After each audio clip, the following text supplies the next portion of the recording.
the future. So I think everything I say, you really have to look at, who it is that's saying it and what my intrinsic biases are. So like Dan said, I started, the first thing is I started my companies. I started 2 companies and sold 2 companies. The first one I started during the recession of 2000. And then the second one I sold in 2008, and my second company I started in 2009 during the Great Recession. So interestingly, here we are. I sold that company last year, and here we are trying to figure out what to do next. And we are, again, probably at the cusp of another recession. The other thing to know about my perspective and my bias is both my companies were tech companies. So, a lot of what I have to say really are very tech-centric. So your mileage may vary based on, what you hope to do in the future. And then the third thing is I am a third culture kid. I'm Indian. I grew up in Ethiopia, and, I moved for high school to the US, married my wife here in Western New York, and remained here. So by default, my perspective is, for better or for worse, global centric. So with that said, here, let's talk about COVID. So COVID-19, we know for a fact, is a real defining event. I mean, our kids are going to be, my kids who are 10 and 7 are going to be talking about it, 30 years from now. I mean, this is the first time that the world is truly closed for business. We're seeing militaries mobilized to fight the outbreak in ways that we have never seen before globally.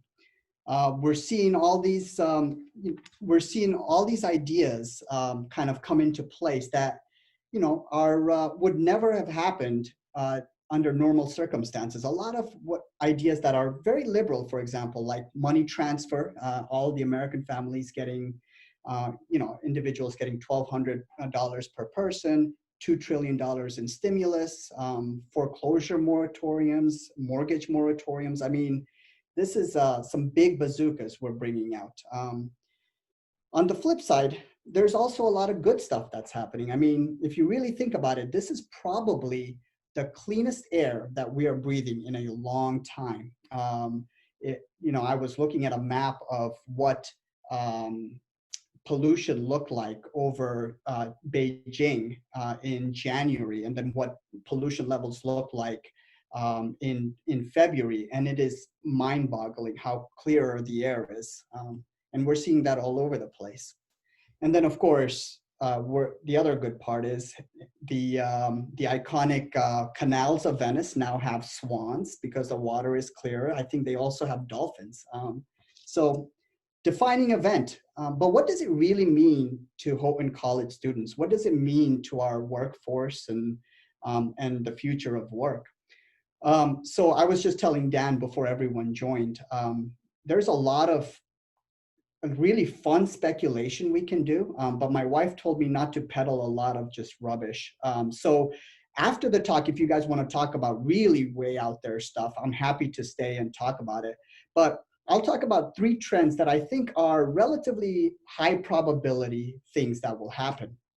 And what's really interesting about them are COVID-19, I think, will not necessarily create like brand new ways of doing things or change things dramatically. I think it's only going to accelerate what has been an ongoing march anyway in the workforce. So number one, and if you guys are following along in the PowerPoint, this is page number 8, but the first trend I want to talk about is we are going to see an increase, unfortunately, I believe, in unemployment and also underemployment, and it's going to be prolonged. And here's why I say that. First and foremost, we're going to see an acceleration in what the industry calls robotic process automation. And what's been kind of interesting is that over the last 30 years, the last 3 recessions we've had, when we kind of come out of those, there have 88% of job losses have been in routine automatable tasks. And those jobs did not come back. Usually what happens is when businesses lay off people and now they're ready to like start hiring again, or output is increasing, they're really going to first look at, hey, can I just automate this? And they'll usually take the automation approach over hiring people back. So I think that I think automation is an ongoing trend, but I think it's particularly cyclical with recessions, and I think we're going to see that again. Um, we're also seeing a lot of wealth decimation, right? Stock market aside, and I don't know what the stock market does, but we know that the global economy is going to hurt, and the longer we are in a lockdown, I think the harder it is for us to come back out of it. And that wealth decimation that we're seeing will also, I think, mean fewer people retiring as planned. So I think you've got less jobs, you have older people that are going to continue in their current jobs. And then there are two other things that I think are going to add to this underemployment problem. There's massive, I mean, we're doing a massive experiment right now with remote work. And I think it's going to be almost too successful. And what I mean by that is, I think there's some great stuff coming out of remote work, right? Now, I think just the other day, I was talking to an accounting firm with 80 people, and they said, hey, we were thinking about getting a bigger building and moving everyone there, but, 2/3 of our workforce is not here. And, we really, I mean, it's working. It's not that bad of a deal. So I don't know if we're gonna necessarily buy a new building. I think businesses are going to be much more accepting of remote work. And what that also means is, the good part is, I think you will see with the pandemic too, people are kind of worried about, especially in New York City and areas like that. I have friends who are really worried about the human density. And they're talking about, well, what would it look like to move to the suburbs or so on. So I think we might start seeing a little bit of that happening. And so to the extent that rural communities can truly support this, I think it could be a wonderful time for people to be working from suburbs, but even remote rural areas, making New York City salaries, living in Buffalo, New York, or Houghton, New York.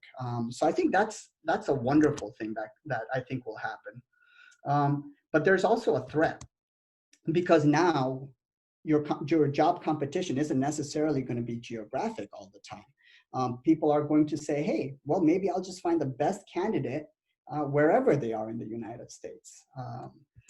And if you take that one step further, I think companies will say, well, this remote stuff is working out fine. So what if my talent is in Costa Rica or Argentina? I wonder how that will work. So I think we will see a much more global employee base that we'll have to contend with. And then I think the last thing that we'll see is, and COVID is really bringing this to light, the coronavirus is, well, it's been such a jarring experience for businesses that when things kind of right size again, they'll say, wow, I don't know if I really want to hire as many employees. I wonder if they're going to be working remote anyway. Can I keep them can I just hire them as a 1099 contractor? So I think we'll see a rise in this gig economy, and really, and I don't think, regardless of whether you think it's a good thing or a bad thing, it's capitalism. And I think we're seeing the industry is just going to transfer that risk to individuals. So that paints a little bit of a scary picture, but I don't think it has to be that bad. I think in everything there's opportunity. And whether you're going to be successful or you're not really depends on that outlook. But so what does that mean for you? If you guys are looking, I think take a look at slide 9 in my PowerPoint. It's a data scientist Venn diagram for those of you that aren't looking. And what I'm getting at with this is, when you're trying to compete in this new economy, I think the important thing to realize is, think about your skill sets as a Venn diagram. So it's not just, hey, I am an English major, or I'm a copywriter, or I want to be a visual designer. Think about what else you can layer on that makes you much more differentiated in the marketplace. So as an example, don't just say I'm a data scientist and I'm going to study statistics and programming, but also build your skill sets in business, build your skill sets in communication. Luckily for you guys are at a liberal arts college, and you have the ability to do that. But the more skills you can layer on, the better your value proposition is going to be. So as an example, just concrete examples, and I like to think concretely, instead of being a copywriter, you're a growth hacker, which is, hey, you have copywriting skills, English, you have statistics skills, you have skills, and then you know psychology, as an example. Or instead of saying, I'm a teacher, um, really billing yourself out as a teacher who understands STEM. I was talking to a school near Houghton, actually, called in the town of Franklinville. I mean, these guys have spent literally millions of dollars in their STEM labs. They don't just have a STEM lab; they have a STEM wing. And then when I went to visit, they have drones flying in the hallways. Pretty amazing stuff. And I was talking to the superintendent, and I said, "Well, so what are your challenges?" And he says, "We've got all this gear, but we don't have any teachers that can truly teach it." So again, if you're going out in the job market saying I'm a teacher versus I'm a teacher and hey, I also took a couple of classes in engineering or in programming and I can help you with your STEM curriculum, that's a differentiator. Or if some of you on the call are accounting majors, there's a difference between saying, hey, I am an accountant and I'm going to go work for an accounting firm versus I am an accountant and I'm skilled in financial planning and analysis, mix of accounting, finance, and M&A law. So again, think about your skills mix, not one thing that you are, but the three things that you can bring together.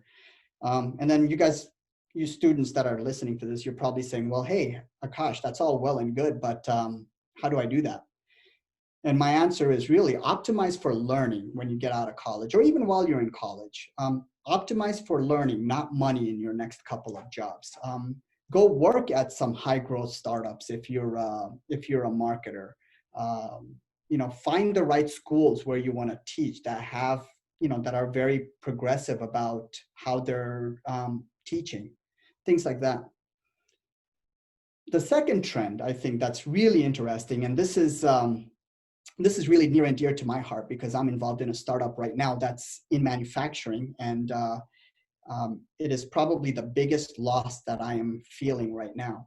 I think the world is going to, once we're done with COVID and people get their wits about them, I think we're going to start rethinking globalization. And I think, again, COVID is really just accelerating what was already happening. We're no longer in a unipolar world where America is the reigning king. I mean, I think China's really vying for that second sphere of influence. We've seen that friction with the trade wars, et cetera.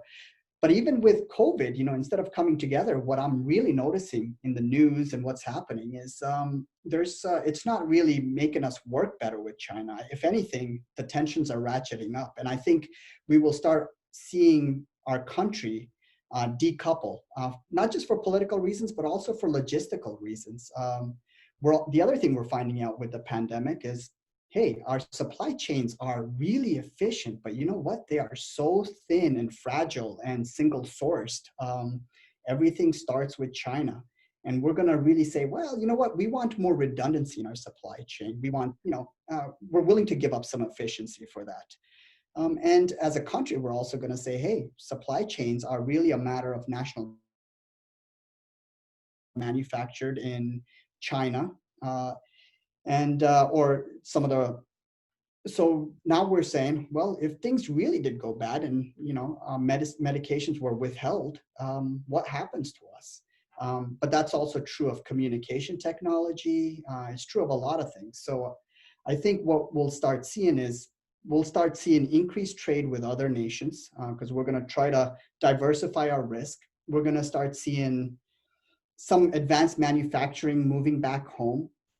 Whether it's, again, communications equipment like hardware for 5G, or it's pharmaceuticals.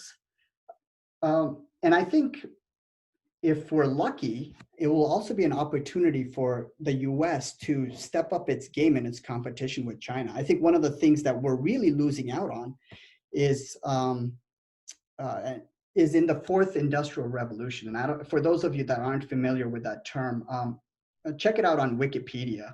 But it's really this version of industrialization that we're going through right now, where the physical world, the digital world, the biological world are all kind of coming together in interesting ways. And I think the reason why we're really kind of failing and unable to translate our software superpower to the physical world really is because we just don't have the manufacturing and the hardware backbone that China does. They can innovate so much faster because all of their stuff is right there. For us, innovating, and I'm noticing this with my startup today, is anytime we want to innovate on a particular design, we kind of innovate on the computer, we send it to them, and then we have to wait a month or 3 weeks or what have you for them to send us a prototype. So I think as these things kind of move back to the US, there will be a lot more innovation going on in things like biotech and robotics and 3D printing and computational technology. So again, as a college student, these are areas of great opportunity. I mean, I think look into these industries and pick some of these to grow into. And you don't have to be an engineer or a data scientist or a software engineer to do this. I mean, you need accountants and marketers and you name it. The third trend, and this, I'll leave you guys with this. But again, you know, what we're seeing and what COVID-19 is highlighting is the extent of information chaos in our world. And think about that for a second. So the World Health Organization Deputy Secretary General called COVID-19 the first infodemic. What does that mean? Well, it's the first pandemic that is basically unfolding in real time on Twitter. And what we're seeing is, well, in addition to some of the disjointed response that we as a nation have had to the pandemic and the ongoing erosion of trust in our institutions, which, you know, has nothing to do with COVID-19. It's been, you know, an ongoing problem for a while now. We're seeing that misinformation is like at its peak right now. And people are getting all this information on Twitter, some good, some bad, some who knows. And there's a high level of anxiety and a lot of personal paralysis and worry and so on. And I think just as a society, I think about it, you know, it's amazing how much mind share, if you think of the human brain as a CPU and you only have so many cycles in a day, how many are wasted in just in things that are just anxiety causing and not really helping in any way? And then you multiply that by the millions of people. It's mind-boggling. But you know what? That's not a COVID thing. I think COVID is only highlighting something that's going on in our society all the time, which is we are spending more and more time being unfocused, being unproductive, and I think when business picks up again and we're past COVID and people are really thinking about what they went through in their personal experience as well as a business, I think they'll say, hey, you know what? There was a lot of waste happening here, and we have coworkers that believe one thing and other coworkers that believe another thing and so on. So where is truth? And how do people deal with truth? And how do people move? How do people accomplish things with all this uncertainty? And then they'll start thinking, in my opinion, about, hey, well, however they do that, if they can do that successfully, that also translates into them. They're the same characteristics that will make them successful in their work as great future contributors. And what are they? In my opinion, I think it's, you know, to the extent that we can take this moment and say, hey, as students, as individuals, we're going to really work on two things, right? The first one is discernment, the ability to do pattern recognition, because we're well read and because we are able to look at multiple sides of an issue, can have objectivity and perspective, because we have a good grasp of statistics, because we can logically argue things. We'll be much better at discerning chaff from the wheat. And I think the other one is the ability to filter out the noise and do some deep work. One of the things that COVID's allowed us to do, is given us the ability to take a step back from our day-to-day life. We're not having coffee meetings. We're not involved in extracurricular activities. We're not doing these things. So what are you doing? I mean, some days I'm watching Netflix, and that's, there is that. But what it also does is it allows us time to do some deep work. You take the social distancing that you've done and also do like distancing from social media. Now, I wonder what skills you can learn, what things you can do that make you better on the other end. And I think one of the things that my wife was telling me about, which I never knew, but I think it was during an epidemic that Isaac Newton left Cambridge for a year, and that's when a lot of his key mathematical discoveries were made. Check it out; it's pretty amazing. So, what can you guys do now that you are in a place where there is time for reflection and meditation and being productive and creative? So that's I think that's the other thing. And last but not least, I think what I want to say is, and we can talk about, and I'm very happy to do that after this, but talk about some of the crazy things that I think we'll see coming out of COVID maybe. But, I think if we take some of these things to heart, we'll be able to weather what I think is going to be a real economic storm and have a place in the new economy. So again, I think it's the ability, or I think the important thing for us is to really take the time and be very positive about everything, really see everything as an opportunity, and work accordingly, work hard towards it. So that's it. I'm happy to take any questions from anyone. Yeah, thanks, Akash. I personally have not solved any great mathematical problems in my time at home so far.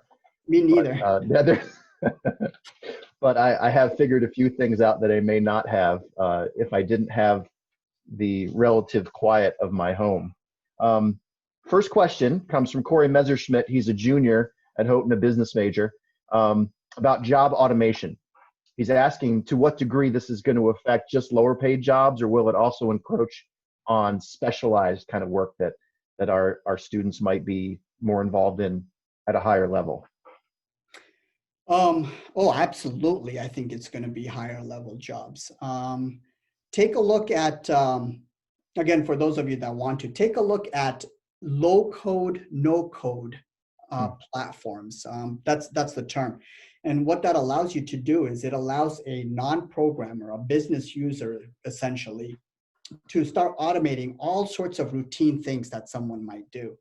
And it's incredible what people are automating. So I think we will see that, but then we'll also see, and we're seeing this in industry as well. So like, engineering software, for example, is getting so good that it's doing a lot of the work of low-level engineers now. I think, so we're totally going to see process automation at all levels. But if you are working at a fast food restaurant, most certainly. Good. From Evan, who's a marketing and finance major, how should marketers adjust their marketing strategy during this pandemic? Well, during the pandemic, I think it's important for us to be very human. You can't, I think there is a certain element of, and I'm kind of dealing with this with my enterprises right now. But I think people are shell shocked. So I don't think the same drip campaigns that we had going, that stuff doesn't make sense right now. I think it's more important to be more human about it. I think it's also important, and I did a talk a couple of last week around also really kind of segmenting. It's a particularly good time to re-segment your target audience into what I call COVID strong and COVID weak organizations. So, if you have customers that are in the sweet spot, but they are COVID weak, meaning that their particular industry or business does not, is having a particularly hard time because of COVID. Well, don't talk to them about your solutions and all that stuff. Just be human, hey, how are you doing, etc. The ones that are COVID strong, like for example, if I was selling to Zoom, now's the time I'm really hammering them with buying my stuff. So, those are ways of segmenting that you can do. Good. Samuel's asking, Samuel's a dual major in accounting and business with a minor in poli-sci. He's interested in the future of public-private partnerships after COVID-19. Is it going to grow? Is it going to go away? What's that going to look like? Well, I think it's about leadership. And right now what we have is a leadership vacuum. So I think what we will see, and what COVID is truly telling us though, is, I think, and I'm a technologist here, and there's like this feeling, this sentiment among technologists that technologists can solve everything, right? Google will solve everything, Amazon will solve everything, and they certainly are trying, right, with healthcare and so on. But I think what we are finding in our COVID world is still government is still the last resort entity. I mean, we still need government to put some strong programs for us. And I think to the extent that in the US, I think they will be strong just because I think we have a strong private sector. Yeah, I think it's going to grow, not decrease. Excellent, good. A question from Ken Watson, who's a finance major. Will there be permanent legislation resulting from COVID outbreak that may impact trade with China or the supply chain in general? Or will the shift to production in other countries come from free market decisions to find new places to produce? Well, I think some of that we already have an answer to, right? I mean, we are in the middle of a pretty strenuous trade war with China. I think there's a lot of politics here, and I don't think it's all going to be free market decisions. I also am worried that I think right now is this unprecedented time where, we are giving up a lot of our rights and privileges and freedom, to face this epidemic. I just wonder if the government will be just as easy, will give all of that back just as easily. I think in the US, it probably won't be as much of a problem, but around the world, it certainly will. But going back to China-US relations, yeah, that's a political ship in my mind. That's a ship that sailed. I think it's just gonna continue. Yeah, we had a question from one of our staff members who asked about if manufacturing is going to resurface in the U.S. more and more. Is deregulation going to have to be part of that?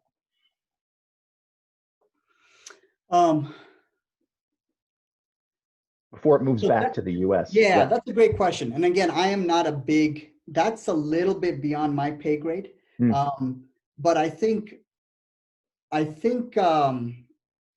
would just need to understand that question better. Yeah, sure. Yeah, and Alan Bullock is actually from the class of 1980 listening in tonight, asking about your slide number 9, if there was a site that more information is available. He's also really enjoying your talk. Long-time listener, first-time caller. Yeah, thanks. Slide number 9. Yeah, so slide number 9 is that data scientist Venn diagram. That's a little bit of a joke. So I'm not sure if that's a slide he's talking about, Mhm. but if please feel free to share my email address and I'm happy to send Okay, source. sure. Yep, absolutely. That sounds great. We have a question from Ryan, who's a dual major in computer science and data science, minor in math. How do you come about becoming a business leader, team motivator, and strategist in the tech field? What led you to pursue this type of work, or why do you work in this field? I guess you I start with a biology major, right? I started out with a biology major, and my technique. I come from a family of doctors, biology major. My technique was so terrible that in microbiology class, I gave myself an eye infection that lasted for like a month. So I figured I wouldn't become a doctor and save some lives that way. Um, but that whole bit about motivator, et cetera, I'm not sure where that came from because that's certainly not what I am. What I am is just a guy that starts businesses and works hard in them. And then, of course, I love talking about entrepreneurship. So to the extent that that motivates people, hey, that's awesome. Yeah. So that becoming an entrepreneur, when did that start for you? Uh, in uh, in college. So actually, I think Ken Bates might be listening in. I see his name Hmm. there. So that's the guy that gave me my start. It was we were the first. Hohen had come up with this idea of, hey, we've got this extra space and so on. Why don't we just give it to some students that want to start some businesses? So it was like Hohen Incubator 1.0, and then and Ken Bates was a huge proponent for us. He actually helped us sell our first, some of our first software to Houghton College, actually, that kind of gave us the confidence that we could go do this to other places as well. But yeah, so it was, I started out in Houghton with a friend of mine who was a math major. We were seniors, didn't really know what we were going to do. And it was kind of late to get a job or kind of apply for jobs and get it in time because it was, again, during that recession. So we started out building websites, and I was blessed because this one website that we built became, hey, can you do some web development for us? And we wrote some applications, learning management systems for Houghton. We sold one into, gosh, I think it was Tanzania or something. Um, so yeah, and that's how we kind of got our start. That's neat. Well, I have another question here. This is from Joe Gross, who's a double major in business and marketing communication. Do you think the housing market will shift away from rentals as a whole after this ends? Away from rentals?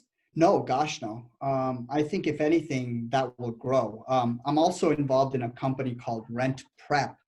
So again, I'm very biased and want to believe that the rental market will continue to grow. But I think the larger trends, COVID's not going to change the larger trends. I think home ownership is less and less of an American dream today than it has been in the past, because of just growing Hmm. inequality and so on. And I think, and just rising real estate prices. So unless we fundamentally change some of those dynamics, I think rental will only grow. And I think there's also much more inclination amongst Gen Z and millennials to not own something that big. Yeah, So I think there is a desire to rent. yeah. So Question from Spencer, who's actually an incoming freshman. So welcome, Spencer. Welcome to Houghton. Um, he wants to know how all this might affect oncology research going forward. um, oncology research, I don't know. Again, a little bit beyond my realm of expertise, but what I would say is we are going to see a much greater increase in our public health spend Mm, uh, in all sorts of ways, shapes, or form. Whether um, and I think oncology is probably going to be a part of that. I don't think we will take necessarily. I don't know where the question comes from, but I don't think we'll lose funding in mm, oncology just because there's going to be more funding for microbiology or mm. something like that. Sure, I sure. don't see that happening. Corey, who's business and accounting, if jobs will be moving remotely, Will this become a good opportunity to create content for various social media platforms, streaming services, or is this market already too saturated? Yeah, that sounds like can I make money writing content around how to do remote work is what it sounded like, right, Dan? Um, Yeah. yeah, I think it's a fantastic time for that. I think the key is finding the audience and going after it. You know, Hmm. I think there's just a proliferation of content around remote work and what it's going to mean and how you do it, et cetera. So Sure. I don't think it's social media, um, but I'll tell you this. I mean, there are tons of businesses that really don't even know where to begin with remote work, Yeah. whether it's manufacturing or so on. So And this last question brings us right back down to earth. Kiana asking about a student home right now mhm. doing college remotely. How do students make money? What's the job market right now for students looking to get a gig or looking at jobs? They might have been workers at the college and their work study jobs can't be done remotely. Suggestions for ways that students can adapt. Yeah, I think, well, two things. First and foremost, there is tap into your local communities. When it comes to the local business communities, Mm. there are some phenomenal, if you're in the Buffalo area, again, you know, there's some wonderful startup ecosystems developing with, Mhm. you know, and a lot of these are digital. So they're on Slack, you know, and online. So you can, I think there's a lot of opportunity to get involved and in in helping companies where you will gain skills and going back to Mhm. upskilling and your skills matrix. It's a wonderful time to learn a new skill right now. But if it's particularly making money, again, think about ways in which, I mean, you can't walk out there and go serve coffee or anything. So think about ways in which you can, whether it's if you're a marketing, if you've taken any marketing classes, you know, can you do things like logo design for businesses, or or can you help them with internal communication, which for a lot of companies is a problem. Hey, let me set you up with the right technologies and you give Mhm. me a small fee to help you do that. Sure. I think it's being creative, Yeah. but it's a hard time. Yeah. Well, Akash, I want to thank you for taking some time out of your evening. You didn't have to come far for this event, but we did take some time away, and um, My pleasure. appreciate your giving us a perspective on so many different aspects of what's happening right now. It's kind of a daring thing to do, I realize, and I know our wives keep us grounded, but it's also kind of fun to look at opportunities that situations like this can create, and not just the threats. So appreciate you being here, and oh, Emily has also created a poll if you want to look at that. Ask where you're coming from and what your relationship to Houghton is. So that might be popping up for you right now. Go ahead, Akash. Wonderful. No, I just wanted to say thank you again, everyone, for your time. Hopefully, this was valuable. If there is any way that I can help during this trying time, whether it's making connections or just bouncing ideas off of, please feel free to get my email from some of the Houghton staff that are running this. And again, be safe and wash your hands. Yeah, and there is a recording of this available on our Best Talks site, and so if you want to go back and review some things or look at some other things, and if you came in late, notice too in the beginning of the group chat, you'll see the link to Akash's PowerPoint that he put on Google Docs for us. So appreciate that. We're also open to your feedback if you were a guest tonight. This is our first of a series, and so we hope you'll join us every Monday night for one of these talks. I'm sure we can do some things better. So any suggestions you have, we are open to those. And we thank you for coming out tonight. Thank you. Yeah. Great. Thanks, Akash.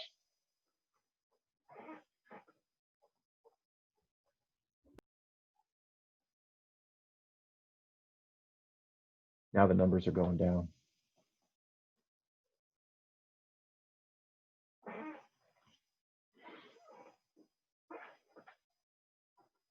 That was fantastic. I'm glad some of the things you're working on now are actually looking up because of some of the changes that are happening. That's probably always nice to see that sometimes when things are curving in your favor a little bit. This was hard to predict. Oh, you're muted. Okay.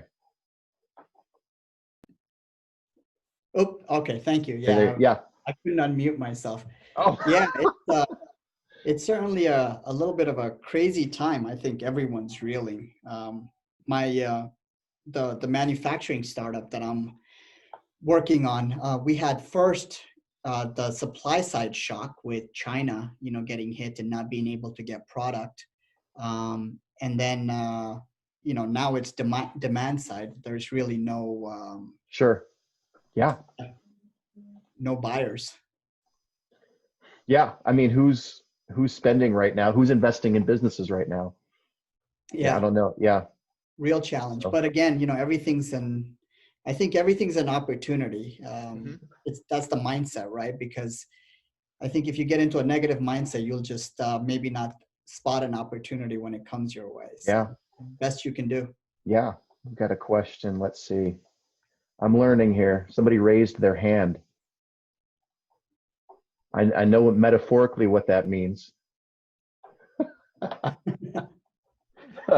I'll give my email to some of these folks. I shared it with some of the people that had asked for it, so you might be getting a few emails. They didn't share it with the entire group, but I will. Are we trying to do that? Are we trying? Did you want me to stay on for like just a general after? Yeah, and let me see if I've got who I've got here. I'll look at the grid again. Yeah. Yeah, can you unmute people, Emily? Yep, I can unmute people. Yeah, let's do that. So because we got a few folks here, and I know some of these people want to ask questions directly.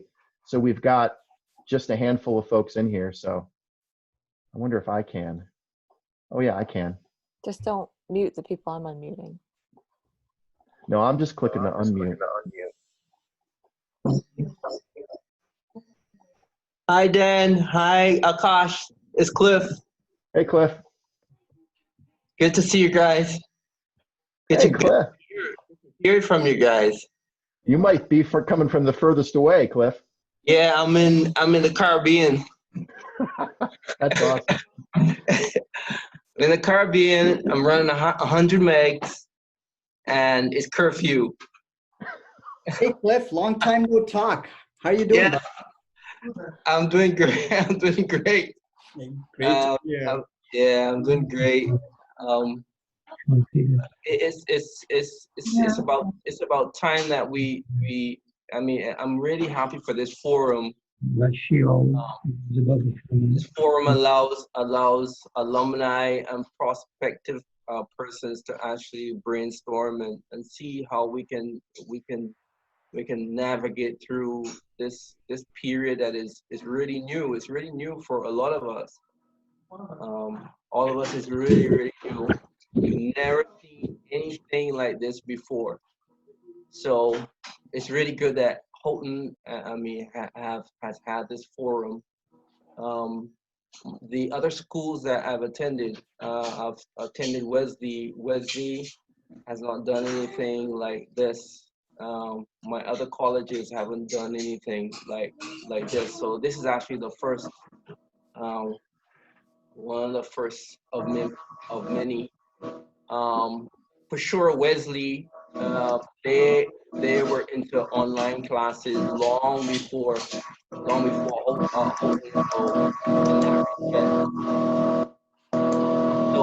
kudos to you guys for great. for setting up this forum. That's fantastic. Anybody else here have a question they want to raise for? Actually, I can't necessarily unmute folks. You can type them in the chat still if you like. I have a question. Yeah, Noah. Hey, Akash. So my question was, when things go back to normal, once all this calms down, do you think there will be many companies that find the work from home style that they've kind of been forced into? Do you think anyone will find it to be actually easier in some ways and potentially even cheaper, and then end up sticking with it long term? Oh, will they stick? Will companies want to stick with remote work? Yeah, instead of coming back to the office, just say, oh, it's cheaper to do it this way, so let's just keep it like this. Oh, 100%. Just like I was mentioning in my talk, this accounting firm, buddy of mine runs an accounting firm, 80 accountants, etc. He's not going to move into a new building because he's like, hey, this, I never thought it was possible, but all my fears were maybe mostly unfounded, and they can stay home if they want. So yeah, I totally see that being a thing. Yeah. Are there interactions, Akash, that you think are still best in someone's presence, face to face, that you just, some topics or forms of discussions or work that you think work better in person? I think firing someone might be one, but no, I'm just being facetious. Right? No, I agree with that. Yeah, honestly, and part of this is because maybe I'm again, because with my tech companies, I've had employees from all over the place. We've really, I think, been pretty good at keeping that whole interpersonal relationship happening with remote. I don't think it really, once you get the hang of it, I don't think it detracts nearly as much as you think it would from a person to person. That said, one of the things that I think businesses should do, just from my experience, is things like once a year, getting everyone from wherever the heck they are, fly them to a central location and do like, hey, we're going to go have a bonfire and a ropes course session or whatever. I think those are hard to do on a screen, but no, I think it shouldn't be a problem. But good. Yeah. Other questions that folks have, we can call it a night here. Appreciate you all coming tonight. Akash, thanks again. Thanks again for doing this. Yeah. My pleasure. Yeah. Thanks for having me, guys. Good luck with the rest of your best talks. I think it's amazing what you guys are doing. Thanks, Akash. Appreciate it. All righty. Have a good night. Bye. Good all.